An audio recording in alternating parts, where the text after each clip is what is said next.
The Chozeh of Lublin tells a story of a king who had a deep appreciation for music, in particular the violin, and he wanted to find a musician that would become his personal violinist to play music when he entertained dignitaries and while he was having dinner and relaxing. He held an audition. One by one they came to the palace and they played in front of him, but they just didn't quite cut it. And the king figured he would wait until he found the right one.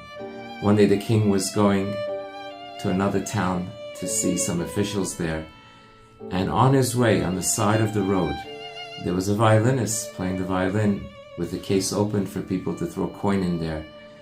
And to him it was the most beautiful, beautiful music he had ever heard in his life.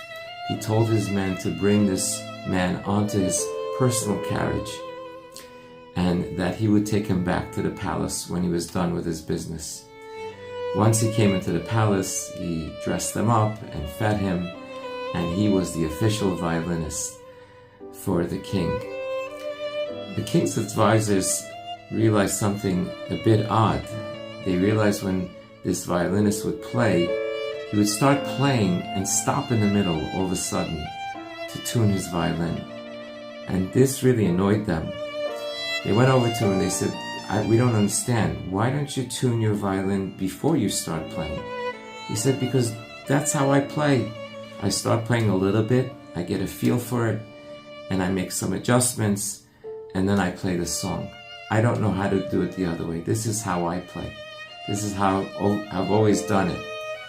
And it appears that the king likes it. So the Chozeh of Lublin said that often with our children, we want them to be perfect. We want the tuning to be done before. We want the sound to be just right. But Hashem loves the music they produce. Hashem has so much nachat from their tefillot, from their Torah learning. And He doesn't mind it. He doesn't mind it that if it's not perfect, He'll take it however it comes. It should be a great lesson to us that when we look at our children and we wonder, how come, the other person's child, gets all the homework done? How come the other person's child has no issues at school? How come we get calls at home and they don't? They're tuning their violin in the middle. But at the end, if they're producing beautiful music, they're bringing great nachat to you. And of course, to Hashem HaKadosh Baruch Hu.